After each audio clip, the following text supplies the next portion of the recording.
Now let's continue on, brethren. Let's come to Acts, the 20th chapter. We're going to look at a very difficult section of Scripture to try and figure out the correct time setting. But while you're turning there, one last question is, what do you think of the Ethiopian Bible with 84 books? Well, I don't read Ethiopian, but I wouldn't trust it with 84 books. They probably have all of their own writings in there as well. See. Now, Acts the 20th chapter. Now let's look at this and let's see what we actually have. Okay, let's start in verse 1. And when the tumult was over, that was in Ephesus, Paul called his disciples to him and embraced them. Then he left to go to Macedonia. Okay. Now, if you get a Bible map, you have Ephesus here, then you've got to go quite a ways before you get to Troas so you can go to Macedonia. Okay. Or you have to go from Ephesus down to the Port of Ephesus, which they had at that time, and you could sail across from there to Macedonia, okay? So Paul went alone, okay? Now, who's writing this? Luke. Because it's not Paul where he says, and I went to Macedonia, okay? So let's keep that in mind. And after passing through those parts and exhorting them with much speaking, he came to Greece, came back down south, and that's down there to Corinth and Athens and so forth. Now, after he had been there 3 months, he was going to sail to Syria. Now, that is from Greece, straight across over to Syria. But when he learned that the Jews were lying in wait for him, he decided to return through Macedonia, come from the south, go up north, and go across and go to Troas, which is up where the Dardanelles, down a little further to the Black Sea. Now, listen carefully. And these accompanied him from as far as Asia. Sopater, a Berean of Thessalonia, Aristarchus, and Secundus, and Derbe, and Gaius, and Timothy of Asia, and Tychicus, and Trophimus. Okay? These went out ahead and waited for us. Okay? So, what do we have here so far? We have 3 distinct traveling, how shall we say, understanding. We have us, who is Luke, okay? We have Paul, who was alone. Then we have the us, again in verse 6, but we. Now, first person's plural. But we sailed from Philippi, and Philippi's over in Macedonia, after the days of unleavened bread. Okay? Now mark that. After the days of unleavened bread. And in 5 days, so that's a total of 12, we came to them in Troas, where we stayed for 7. So you've got 19 days here. Okay? Now, verse 7 becomes the problem. We'll find out. Now, when the first day of the weeks, okay, now on the first day of the weeks, What is that? What is the first day of the weeks? If you got a King James, it says the first day of the week, but that's a wrong translation. What does first day of the weeks mean? And it's plural in the Greek. Wave sheaf offering, that's correct. But how can that be 19 days after? Huh? How can that be? Okay. So how do we figure this? All right. We'll figure it in just a little bit. Okay. But remember, you have Paul who traveled alone. He had some people then go with him. He was going to go to Syria from Greece. But then he went up to Macedonia, and then he had those 5 up in verse 4 with him, and they stayed in Troas to wait for Luke's party to come and join them. So they didn't leave until after the Feast of Unleavened Bread. And the wave sheaf offering is on what day? During unleavened bread? It's on the first day of the week, right? Okay.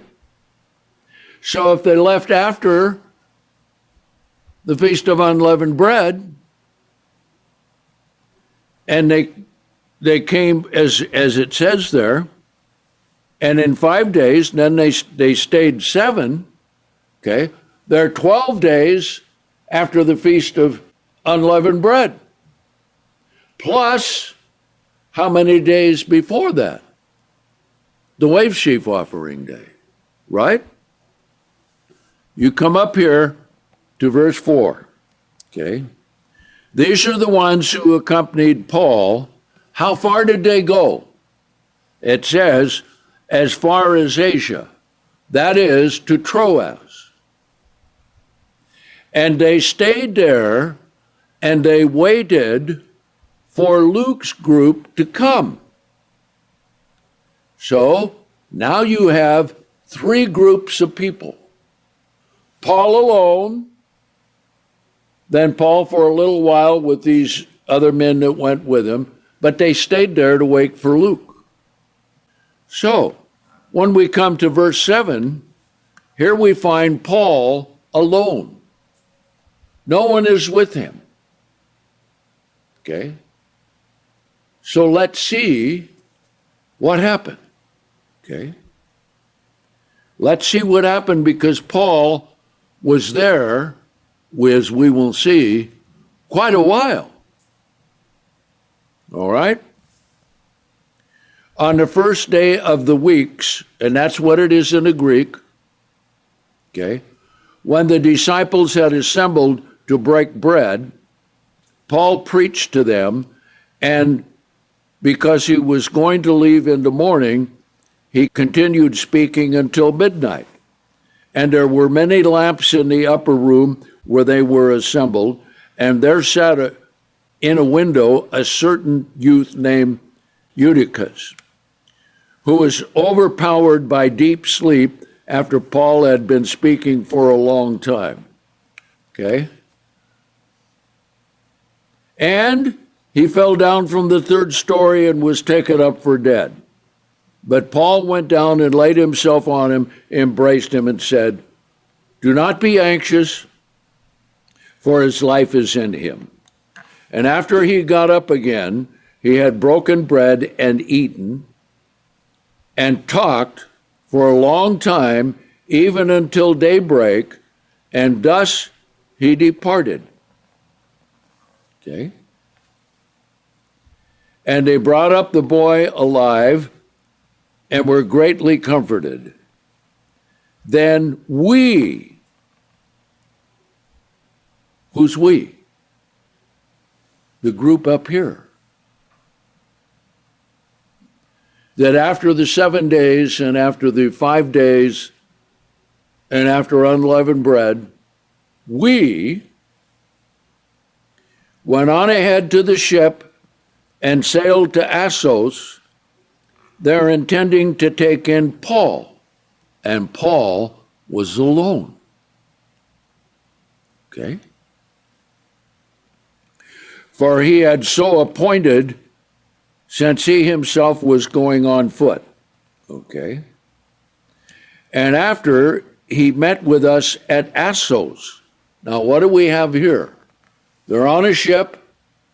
You have the first group that came over with Paul, but they stayed in Troas, waiting for the second group with Luke to come after the Feast of Unleavened Bread. Okay? Then, Paul, when he left that group in Troas, he had to take the ship down to Assos and go over to where the brethren were. Okay? And so Paul was there beginning what? With the Feast of Unleavened Bread. Okay?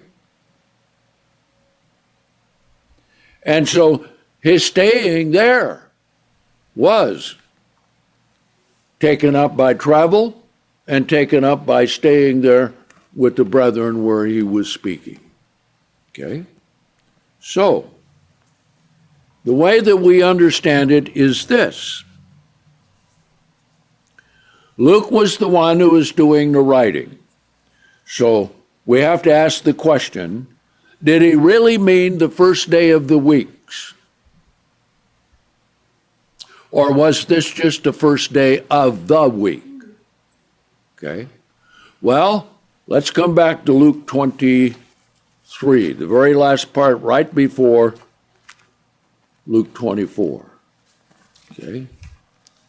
And we can begin to unravel it. Now, if you want, and I think you should, okay, let's get there to Luke 23, all right? Very last part where it starts just above Luke 24, okay? Now hold your place here, put a marker there so you can come back, okay? And let's come to page 1280 in the appendix. Page 1280. Now, why is this important? Okay. Because this will help us define the day. It's the 3 days and 3 nights of Jesus in the tomb and the resurrection after 3 days and 3 nights. So you see that? Okay. Now then, here's what we have. Jesus was crucified when?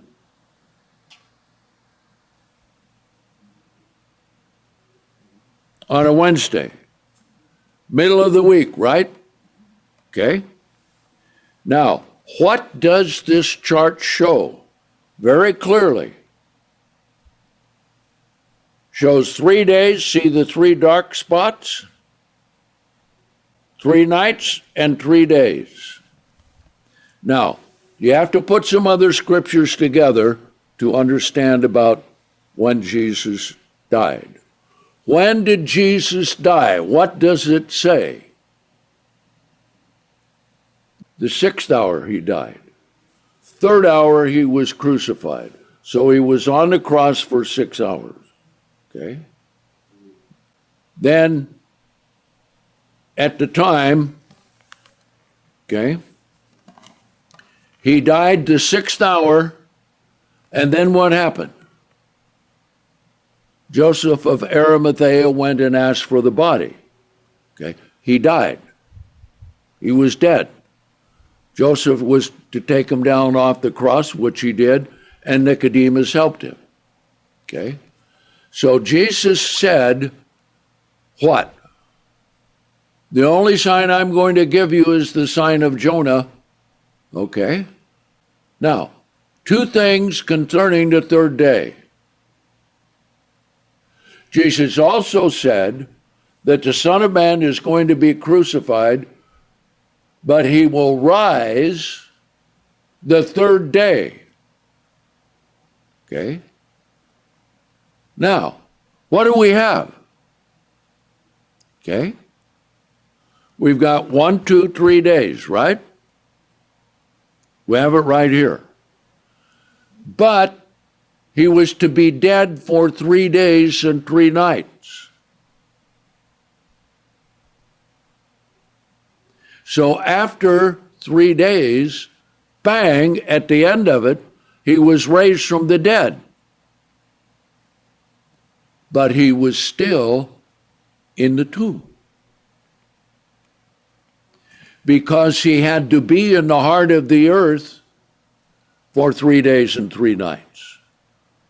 So you have 3 days and 3 nights running parallel. One, he died, and then came 3 days and 3 nights, okay, till where it's 3 in the afternoon, and that's when he was resurrected from the dead. But he had to stay in the tomb 3 days and 3 nights, which then runs from sunset to sunset. Okay? Now, what all Jesus did when he was there in the tomb, we don't know. He was probably praying to God, thanking God, and so forth. And we know that in the morning, when Peter and John went in there, they saw the linen where he was all wrapped up. It was still there, and over separately was the napkin that covered his face, folded. Now, what does that tell you? Now, all of you women who have to do laundry, wouldn't you love it if all the clothes would fold themselves? Okay, of course not. So Jesus had to have been alive and taken off the handkerchief that was on his face and folded it up and set it separately. Okay? Then, as soon as the sun was going down, Jesus must have left the tomb. He had to be there 3 days and 3 nights. Okay? So he died at 3 o'clock. Joseph of Arimathea got the body. Nicodemus came, and they wrapped him, according to the custom of the Jews, and then they put him in the tomb right as it was the day was ending, okay? And then they rolled the big stone in front of it, okay? So that started the 3 days and 3 nights that he would be dead, going back to when he died on the cross, and it started the 3 days and 3 nights that he would be within the heart of the earth, running parallel and overlapping. You understand that? Okay? Now, when we come to the book of Luke, let's see something. Okay? Now that you have it, okay, and you can go back and look at it again. All right? Now let's read it, beginning in verse 51 of chapter 23. This is Joseph, who did not consent with the council and their deed, from Arimathea, a city of the Jews, who was also himself waiting for the kingdom of God. And after going to Pilate, okay, begged the body of Jesus, and after taking it down, he wrapped it in linen and placed it in a tomb hewn out of stone, in which no one had ever been laid. Now it was a preparation day, and a Sabbath was coming on. What was that? The preparation day for the first day of the Feast of Unleavened Bread was the Passover day. Okay? Now, verse 54. Now it was a preparation day and a Sabbath. There's no definite article there in the Greek, and I'll show this in my letter next month. Okay? A Sabbath was coming on. Is not the first day of the Feast of Unleavened Bread called a Sabbath? The first day you shall have a Sabbath, and the seventh day you shall have a Sabbath, not the Sabbath. Okay? So this definitely in the Greek shows that it was a Sabbath was coming on. And the women also who had come with him from Galilee followed and saw the tomb and how his body was laid. Okay?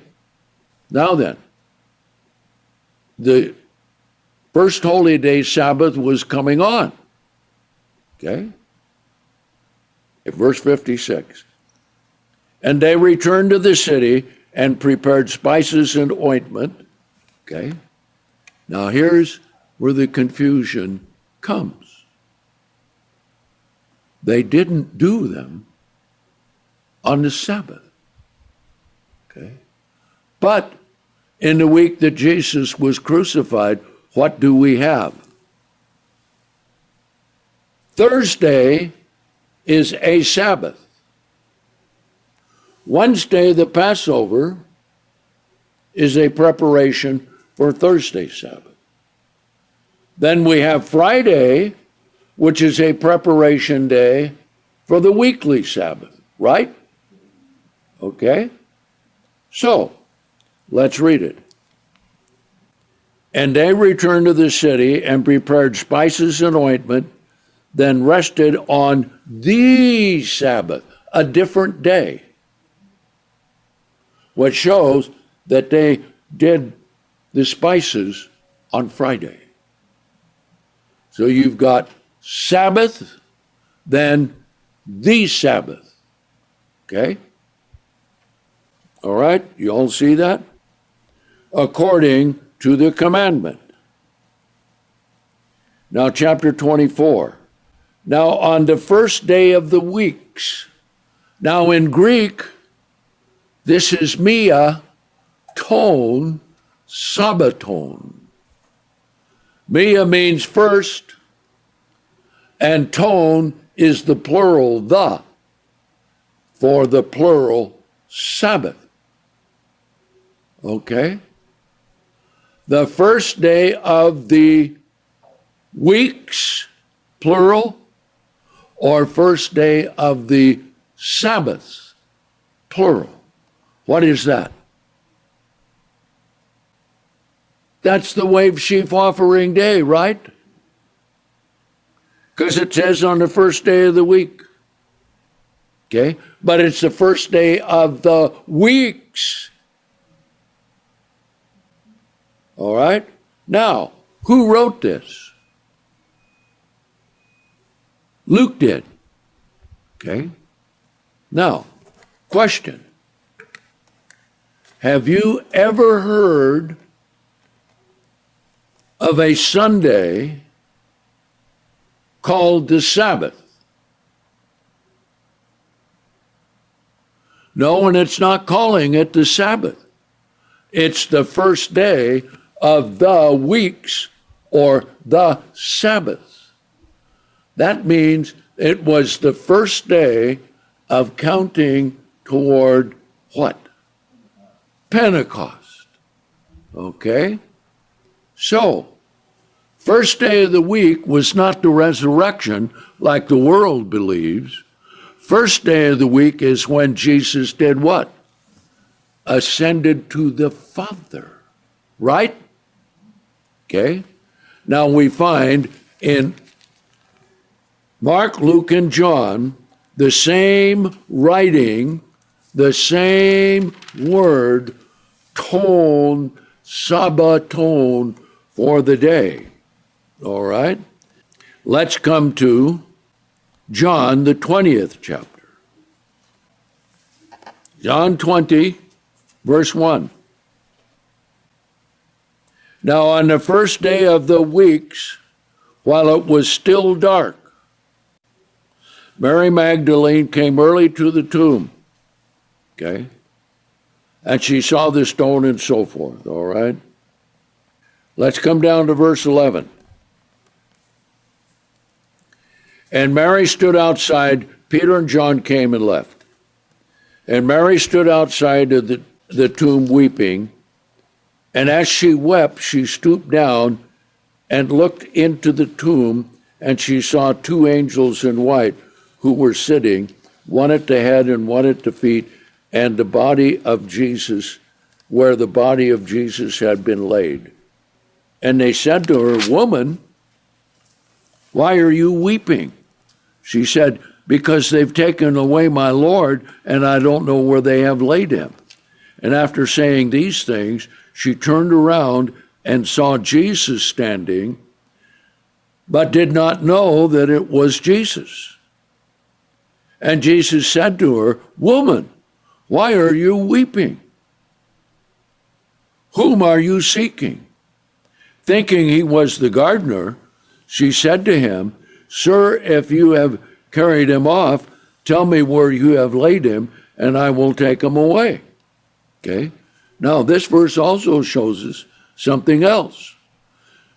As a spirit being, you can change what you look like so no one will recognize you. Did he do this to the two who were walking to Arimathea? The village, okay, not Arimathea, but Amos, okay? Yes. And Jesus talked with them, and they didn't know it. And they didn't know that it was Jesus till after they were sitting down and ready to eat, and he broke the bread and gave it to them after he had given thanks. And then what did he do? Bang! He disappeared. They couldn't find him. Okay? See? So a spirit being is able to do that. So, Jesus said to her, "Mary," and turning around, she saw him. Now he made himself appear like Jesus again. And she said, "Rabboni," that is to say, teacher. Now notice what Jesus said. Jesus said to her, "Do not touch me, for I have not yet ascended." Doesn't say not yet resurrected, right? Because when did he have to be resurrected? At the end of 3 days and 3 nights. Right at the same time in the late afternoon, right? On the regular Sabbath, after he had been crucified on a Wednesday. Okay? Then he had to stay in there until the day ended, because he said he would be in the tomb 3 days and 3 nights. But he wasn't put into the tomb until when? Just before sundown. So he had to stay in the tomb from the time he was resurrected at about 3 p.m. until there was sunset about 6 p.m. Then he could leave. Now, where do you suppose he went? He probably went to the Garden of Gethsemane to pray. Okay? Probably prayed all night, rehearsing everything and thanking God, thanking him that he was faithful, thanking him that he resurrected him from the dead, grateful that he was able to get through the crucifixion and able to live a perfect life and become the perfect sacrifice for the sins of the world. That was a fantastic time between God the Father and Jesus Christ. See? Same way with the day of ascension. There's no place in the Bible that tells us to celebrate the day of ascension. Why? Because that was a special day between God the Father and Jesus Christ on that day until he was accepted. Okay? So here Mary saw him before he had ascended. So he said to her, verse 17, Do not touch me, because I have not yet ascended to my Father, but go to my brethren and tell them that I am ascending to my Father and your Father, and my God and your God. Okay, so Mary Magdalene went and did it. Then he ascended to the Father, came back, walked with the two disciples to Emmaus, okay, then came, okay, and suddenly appeared in the midst of where the disciples were, okay?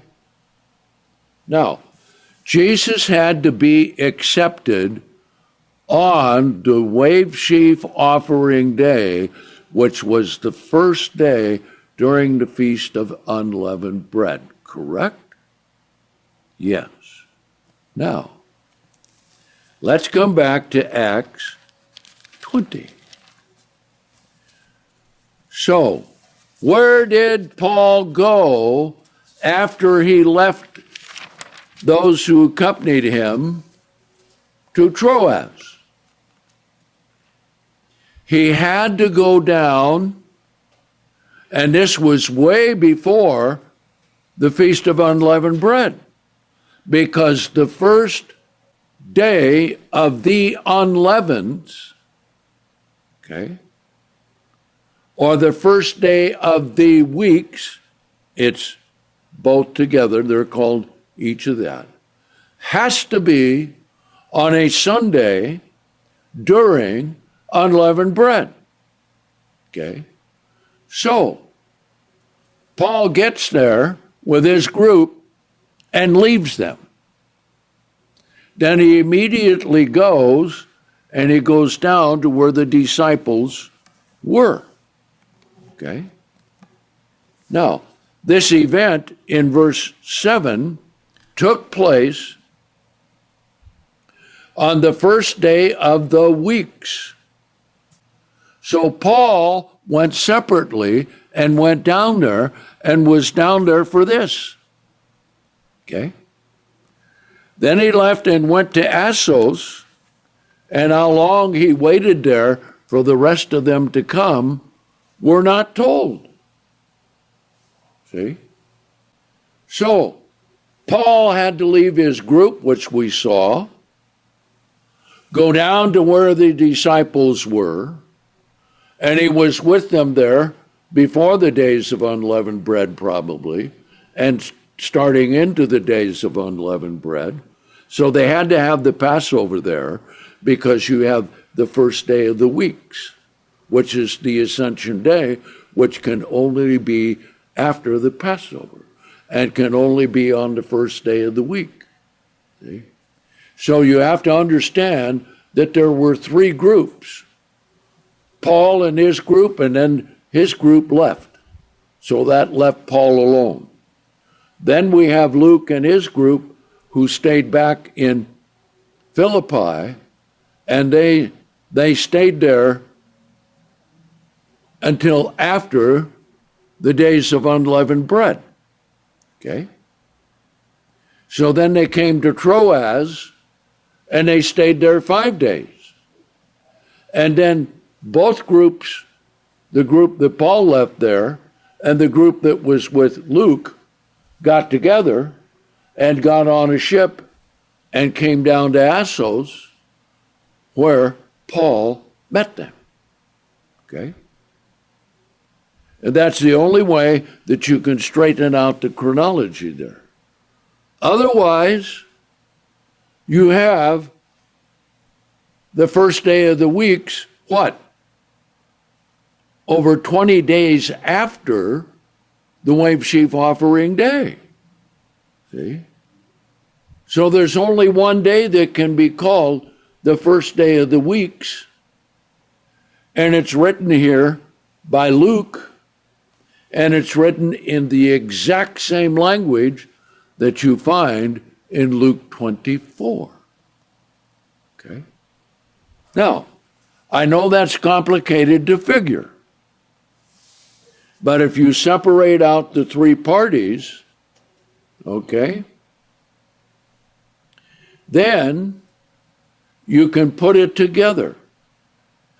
And when you understand that Paul left his group and went alone and got down to where he was, it doesn't tell us where he was.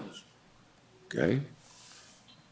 But the only thing we know, that it wasn't too far from Assos, it was a day's walk. Okay? How long he had to stay at Assos to wait for them to come from Troas when the other two groups got together, we don't know. But we find, verse 11, then we went on ahead to the ship and sailed to Assos, there intending to take in Paul, for he had so appointed, since he himself was going on foot. Okay? So Paul was alone. Okay? And after he met with us in Assos, we took him in and we came to Miletan. Okay? So that is a complicated thing to understand. I hope you understand it. Okay? It's one of those things you have to think upon and put all the pieces together. And the only way you can decipher that is that you know when the first day of the weeks occurs. Okay? And it can't be approximately 20 days after. No, 20 days after the Passover. All right, so it's about time to end it. So I'll leave you scratching your head, and hopefully your brain will recover. Okay? And so we'll see you next week, and we'll see what next week brings us. Okay. So till then, see you later.